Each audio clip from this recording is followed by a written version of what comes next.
Bonjour, bienvenue sur Frématin. Le DG Libercom Idrissou Djima est démis de ses fonctions, accusé de malversation. L'ancien numéro 1 de cette grande société d'État devra répondre de ses actes. Les musulmans sont désormais autorisés à prier temporairement dans les rues, preuve que la rencontre talon avec les imams a plutôt porté ses fruits. Sous la coupole du ministre des Affaires étrangères, quelques membres du gouvernement du président Talon ont présenté les grandes lignes du PAG au corps diplomatique et consulaire accrédité en République du Bénin. Recours en inconstitutionnalité de la décision de révocation des membres de l'ancien bureau de l'ARCEP. Nous en parlerons avec le très réputé web activiste Hugues Sosoupé, invité de Frématin. Bonjour, bienvenue. Voici la une des journaux avec Enoch Laradé. Enoch Laradé, bonjour. Bonjour Nadège. Nous démarrons avec le quotidien de Ménoté, Fraternité. Fraternité qui titre ce jour Convoyage des fidèles musulmans pour l'Arabie Saoudite. Hajj 2017, le gouvernement doit éviter une organisation bâclée. La nation à présent, financement des projets de développement, la diplomatie en appui au Bénin révélée. Le matin libre à présent, violation récurrente de la Constitution, Talon peut-il battre Yahi, s'interroge le journal. Et puis le challenge pour la compétitivité et la performance des recettes à la douane, la solution idoine du capitaine Marcelin Laourou. La relève info, prétendu soutien de quelques députés RB au chef de l'État. Les vrais ennemis de Léa Dissoglo jettent enfin leur masque. Et puis l'événement précis à présent, mobilisation des partenaires financiers autour des ambitions du nouveau départ. Le gouvernement décroche le soutien du corps diplomatique pour la réalisation du PAG, la Voix d'Afrique. À présent, programme d'action du gouvernement Bénin révélé 2016-2021. Aurélien Agbenossi présente les grandes lignes aux diplomates accrédités au Bénin. L'autre vision, nomination à l'ARMP et à l'ANLC. Le verdict de l'élection des représentants de la société civile respecté. Le quotidien Nokwe à présent, Bénin, Léa Dissoglo. À Cotonou, nous pourrions faire plus si le gouvernement nous accompagnait. Et puis Nord-Sud quotidien à présent, mairie de Bonou, Emmanuel Zoumenou suit la Selette. Palmarès qui s'affiche, déclaration de soutien des députés RB à Talon, le nouveau montage des Soglo pour distraire. L'actualité à présent, nomination en Conseil des ministres des membres de la société civile, un acte officiel en respect des dispositions légales. Et puis, quotidien Le Meilleur à présent, suite à sa destitution manquée, Séverin Adjovi parle et accuse Talon. Et puis, l'économiste pour finir, renforcement du système sanitaire au Bénin, une délégation du Fonds mondial à Cotonou. Merci à vous, Enoch Laradé. Je rappelle que tous ces quotidiens paraissent évidemment en République du Bénin et ces quotidiens sont en vente un peu partout sur toute l'étendue du territoire national. Et dans quelques instants, j'aurai le plaisir de recevoir pour vous sur Frématin, comme l'un Hugues Sosoupé, les citoyens béninois, web activistes. Avec lui, nous ferons le point de la gouvernance politique sous le président Talon depuis 10 mois. Mais en attendant, voici le journal de Aurel Kwasi. Bonjour à tous. Présenter les grandes lignes du programme d'action du gouvernement Bénin révélé au corps diplomatique et consulaire accrédité au Bénin. C'est l'objectif de la rencontre qui a réuni 4 ministres du gouvernement, à savoir Aurélien Agbenossi, José Tonanto, Hervé Romé et Jean-Claude Oussou. Au cours de la séance, le ministre des Affaires étrangères a présenté les projets phares de leur secteur en mettant l'accent sur les financements déjà bouclés et souhaite un accompagnement rapide de la part des pays dans lesquels des représentants diplomatiques sont présents. Une séance de questions-réponses a mis un thème à cette séance. Malversation financière, mauvaise gestion des ressources humaines, des doutes sur son diplôme du master sur la base duquel il fut nommé DG. Voilà les raisons pour lesquelles le directeur général de Libercom, Idrissou Djima, a été limogé hier. Signalons que cette sanction est prise en son encontre après la sortie médiatique du FONAC, où plusieurs malversations ont été dénoncées et présentées présenté à la presse, notamment le dossier de la société Libercom. Les dignitaires de la communauté musulmane ont tenu une importante séance de travail avec le ministre des Affaires étrangères et de la coopération pour l'amélioration des conditions de pèlerinage. Une réunion qui a connu la présence des convoyeurs et a servi d'occasion pour présenter le nouveau secrétaire particulier du Hajj. On écoute le secrétaire permanent du Hajj par intérim. L'affaire du Hajj, c'est une grande affaire. Et je ne sais pas si on peut parler d'une réussite totale. Mais, Inch'Allah, nous allons faire tout ce qu'on peut faire avec nos relations, avec nos connaissances, avec l'expérience aussi. Parce que c'est depuis 1982 que je fais le Hajj. J'ai fait plus de 13 ans en Arabie Saoudite. Je participe au Hajj chaque année. Depuis que je suis rentré aussi, je pars au Hajj presque toutes les années. L'année dernière, j'étais là aussi. Et je vois aussi, je connais bien ce qui se passe au niveau de l'organisation du Hajj. C'est une tâche qui est très lourde, c'est pas facile, mais avec la grâce d'Allah et la contribution de chacun, Inch'Allah, même si ce n'est pas 100%, on aura 90%, c'est déjà quelque chose. Plus de surcharge dans le rang des conducteurs de minibus de transport en commun. C'est une décision du gouvernement de la rupture. Depuis le 4 février 2017, les conducteurs de minibus sont soumis au contrôle de surcharge par les agents de la police. Comment est appréciée cette décision? Élément de réponse dans ce reportage. Nous sommes sur le parc de stationnement des minibus de Saint-Michel. Ici, la décision du gouvernement d'interdiction de surcharge des passagers est appréciée dans le rang des conducteurs de minibus de transport en commun. Mais selon eux, les raisons qui sous-tendent le choix de surcharge en sont énormes. Décision là, c'est bon décision. Parce que nous chauffeurs même là, nous sommes même fiers. Parce que si on prend beaucoup de clients là, nous-mêmes, on est arrivé à conduire le voiture bien. Et nous avons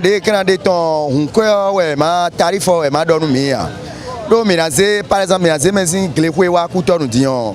mais francs mais dès que tu as l'objet et là, on retrouve 800 700 quoi ne m'a pas codé à bon et nous même des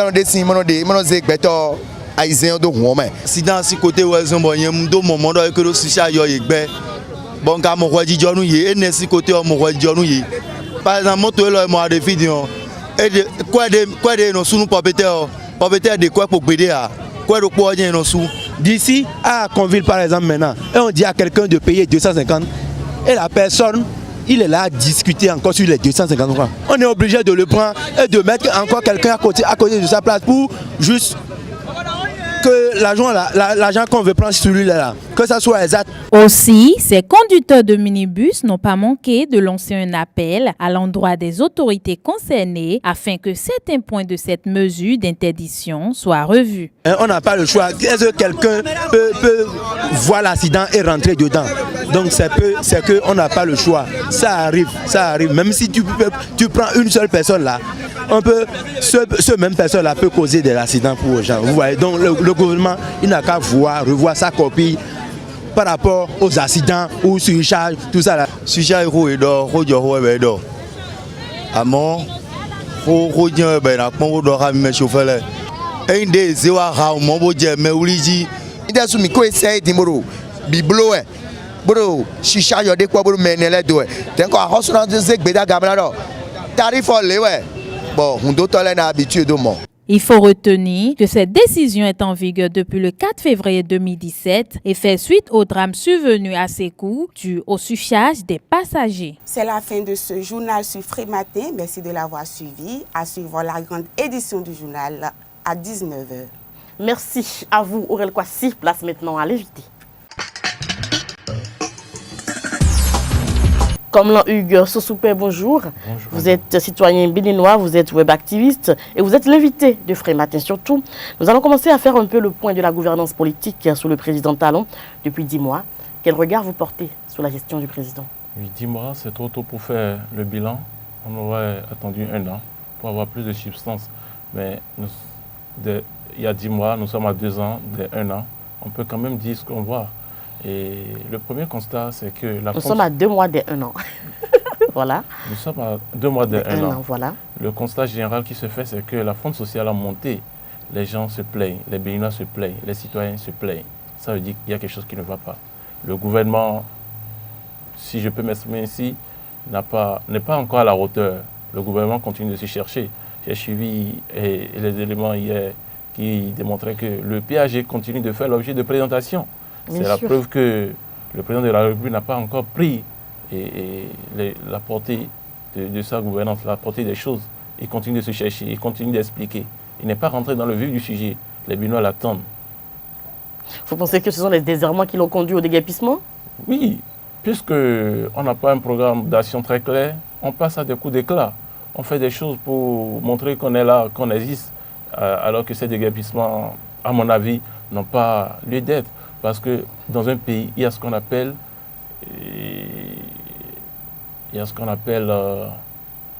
le social. Et un gouvernement qui n'a pas élaboré un projet social ne peut pas se lever du jour au lendemain et déguerpir les pauvres citoyens qui eux-mêmes, par leur intelligence, ont mis en place des affaires qui leur permettent d'arrondir les fins du mois.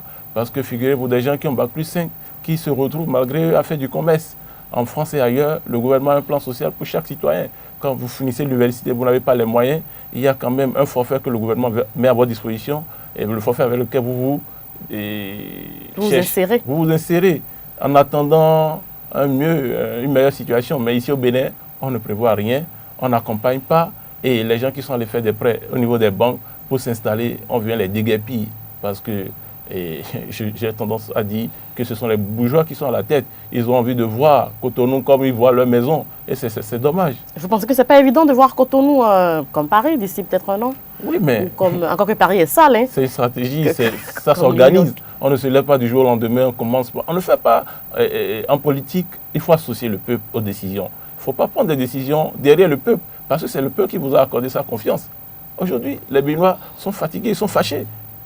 Effectivement. Alors, le bras de fer entre la communauté musulmane et le gouvernement, quel regard vous portez sur ça? Déjà, actuellement, je crois, comme je l'ai annoncé ce matin, les musulmans sont autorisés à prier quand même temporairement dans les rues.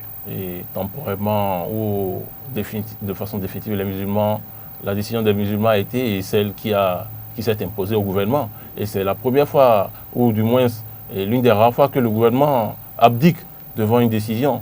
Et donc, c'est une victoire de la communauté musulmane. Au-delà de la communauté musulmane, c'est une victoire des Béninois parce que, je dis, quand ça a commencé à l'université où on a interdit les mouvements, les organisations étudiantines, personne n'a pas trouvé à dire, on a justifié. Et après, ce sont les syndicalistes. Aujourd'hui, c'est les musulmans. Demain, ce sera peut-être les journalistes. Après des événements, on peut dire on va fouiller l'élément avant que ça ne passe sur les télés. Donc, les musulmans ont bien fait de dire non. On peut négocier avec les gens, on peut trouver des terrains d'entente, mais il ne faut pas mettre du bruit. Dans la plupart du temps, les gens ne condamnent pas en fait les mesures de déguerpissement et autres, même si les gens pensent ce qu'ils pensent, mais c'est la manière. C'est la manière. Nous sommes des êtres humains. Il faut discuter, il faut échanger, il faut faire comprendre à l'autre l'utilité de ce que vous voulez faire. Et avant de passer à l'action, mais on fait le tout-puissant, on fait... oui, on a la force publique à sa disposition, on descend, on casse tout et on continue. Non, on gouverne pour les hommes et il faut associer les hommes. Et vous pensez que le gouvernement fait du one-man show? Oui, je pense que ce gouvernement, je ne connais pas ses intentions. Je ne connais pas vraiment les intentions du gouvernement de Patrice Talon. Et ils foncent tout droit. On est en train de l'observer, mais on ne le laissera pas aller dans le décor parce que s'il va dans le décor, ce serait avec les Béninois. Ce serait pas bien pour le Bénin. Ils foncent, mais il faudrait qu'on finisse par l'arrêter, je ne dirais pas l'arrêter, mais qu'on lui pose des questions et qu'on fasse comme les musulmans, qu'on le ramène sur le droit chemin quelquefois. Vous pensez que s'il a courbé les Chines avec les musulmans, c'est parce que ça touchait quand même à la foi, et lorsqu'on touche à la foi, il faut faire très attention. Oui, il y a ça. Et derrière la communauté musulmane, il y a tout un ensemble, il y a tout un monde. Oui, lorsque vous avez abordé la question sous cet angle, ça a tendance à représenter les musulmans comme des personnes violentes. Non, ils ne sont pas les seuls religieux. Les musulmans ont des principes comme toute autre religion. Et pourquoi est-ce que la décision ne s'est pas arrêtée aux musulmans et on l'a élargie aux chrétiens catholiques qui quand même avaient une autorisation depuis des années, aux chrétiens, aux célestes et à toute autre religion? C'est parce que le gouvernement, même à un moment donné, a constaté que cette mesure, elle n'était pas inopportune. Et en toute règle, il y a ce qu'on appelle les exceptions. Et ce sont les exceptions qui confirment les règles. Effectivement. Alors, qu'est-ce que vous pensez du recours en inconstitutionnalité de la décision de révocation des membres de l'ancien bureau de l'ARCEP? Oui, c'est la preuve que c'est une décision arbitraire. que le chef de l'État... Il y a plusieurs décisions comme ça. Oui, ça fait, si j'ai bonne mémoire, 6 décisions, vous avez 10 décisions. 10 décisions. Dis-moi. Et j'ai regardé 2, et notamment la décision de limogeage de l'ancien DG-OATB, Stéphane Todomé, que la Cour a jugé inconstitutionnelle, et la dernière décision de révocation des membres de la CEP que la Cour a jugé inconstitutionnelle. Vous savez, le président de la République a fait du respect des décisions de justice son fonds de commerce. Et à ce titre, on ne comprend pas que lui-même ne respecte pas les décisions de justice. Vous savez, dernièrement, lorsque le chef de l'État devait acheter un domaine public appartenant à l'État, avec ça dans son patrimoine privé. Il s'est adressé à la Cour constitutionnelle. La Cour constitutionnelle lui a donné son OK. Et autorisé. Il a respecté ses décisions. On constate que lorsque les décisions vont en faveur du chef de l'État pour ses affaires propres, il les respecte. Mais quand c'est dans l'affaire de l'intérêt général ou bien d'autres personnes, il se refuse de les respecter. Nous ne sommes plus dans un état de droit. Le chef de l'État, il pense qu'il est un génie, donc il se dit, bon, je pense qu'il va un peu plus loin que... C'est là que les Béninois se trompent. Que les juges. Un seul homme ne peut pas être plus intelligent que tout le monde. Je ne sais pas en quoi est-ce qu'il est plus génie que quelqu'un. Tout le monde est intelligent, mais ensemble on est plus intelligent, on est mieux intelligent. Et je voudrais dire quelque chose. Le chef de l'État, dans son discours d'investiture, a parlé de rupture, a parlé de nouveau départ.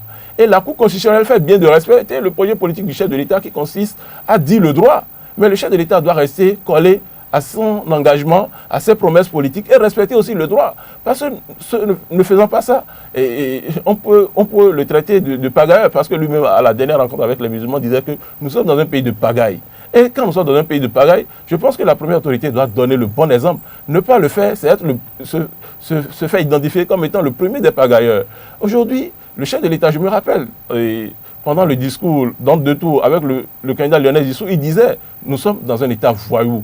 Un État voyou est un État qui ne respecte pas les décisions de justice. Ce sont ses propos. Aujourd'hui, le président de la République ne respecte pas les décisions de justice. Alors, quel sera le regard des gens de l'international sur notre pays? Quelle crédibilité cela donne à notre pays? Et c'est en cela que nous, autres concitoyens web activistes, nous dénonçons au quotidien ce qui ne va pas dans ce pays. Ces décisions doivent être respectées et les citoyens doivent être remis dans leurs droits. Parce que les citoyens vivent dans leur pays. Le pays doit protéger les citoyens.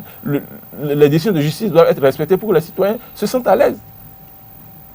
Monsieur Komlan-Hugues Sosopé, nous allons à présent parler de la société civile sur la rupture.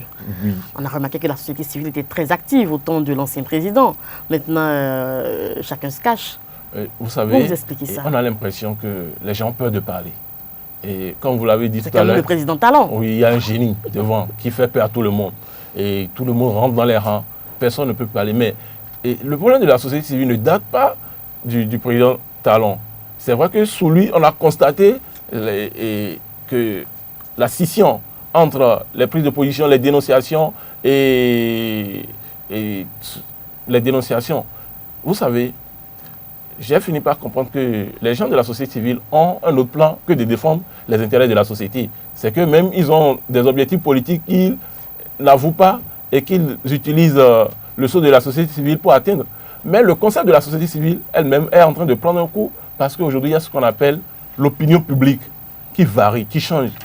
La société civile va passer, mais l'opinion publique, elle va demeurer. L'opinion publique, c'est quoi? C'est vous et moi qui ne sommes candidats à rien, qui sommes des simples citoyens, qui attendons une bonne gouvernance, une meilleure gouvernance. Et lorsque je ne serai plus, les plus jeunes qui viendront après moi vont aussi faire des revendications. Donc la société civile peut s'associer, peut partir, mais l'opinion publique, elle va demeurer. C'est aujourd'hui, grâce à l'opinion publique, qu'on sait que ça ne va pas. C'est l'opinion publique qui dénonce les actions du Parti Talon. Si on devait s'attendre à une société civile qui fasse le bilan, qui vienne devant l'opinion générale, les populations disent ça ne va pas, on entendra longtemps. Mais aujourd'hui, sur les réseaux sociaux, chaque citoyen, de par son profil, sur Facebook ou ailleurs, dit ça ne va pas. Quand vous allez dans les marchés, les bandes disent ça ne va pas. Je pense que si le président Talon... Parce qu'elles ne comprennent pas encore, là où le président s'en va. Il va transformer Cotonou et le Bénin. Elles ont compris que... En Washington, peut-être elles ont compris que le président ne travaille pas pour les intérêts. Ça, tout le monde l'a compris depuis. Et c'est sur ces questions que, dans 2 mois, en faisant le bilan, les bilans vont poser des vraies questions. Aujourd'hui, il y a un concept qui est en vogue au Bénin, c'est le concept alors donc on attend, on veut voir là où vous allez. Merci à vous, Komlan-Hugues Sosopé. Si je dois vous demander de faire un petit exercice, de donner un conseil au président Talon en regardant droit dans la caméra qui est juste en face de vous, qu'est-ce que vous direz? Je dirais, Excellence, Monsieur le Président de la République, vous ne gouvernez pas pour vous-même, vous gouvernez pour le Bénin. Et tout ce que vous devez faire, vous devez tenir compte du peuple.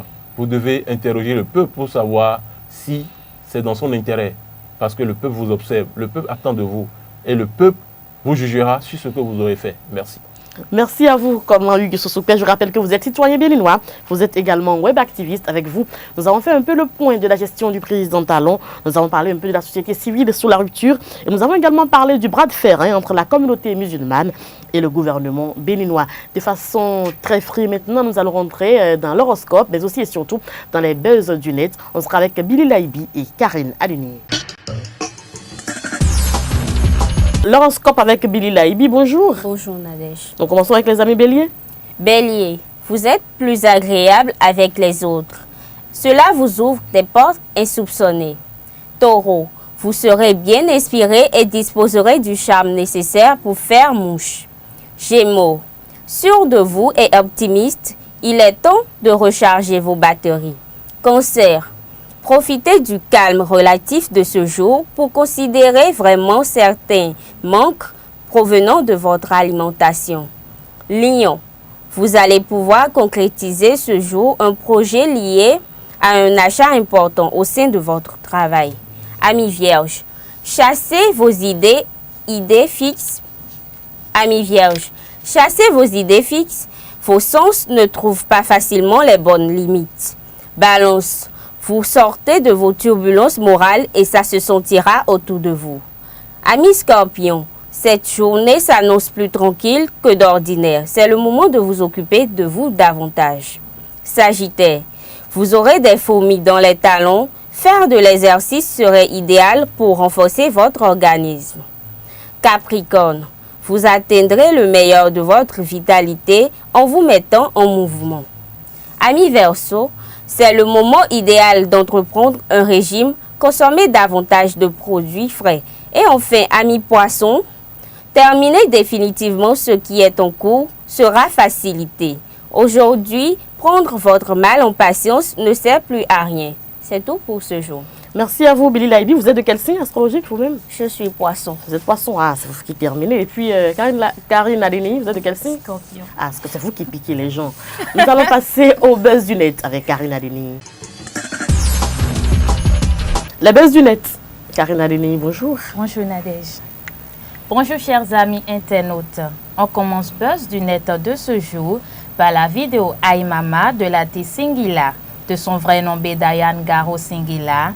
Singila est né le 19 septembre 1977. Il est un chanteur de R&B français d'origine centrafricaine par son père et congolaise par sa mère. Son single Aïe Mama fait le buzz actuellement sur YouTube depuis sa sortie il y a une semaine. Cette vidéo est à 612 031 vues.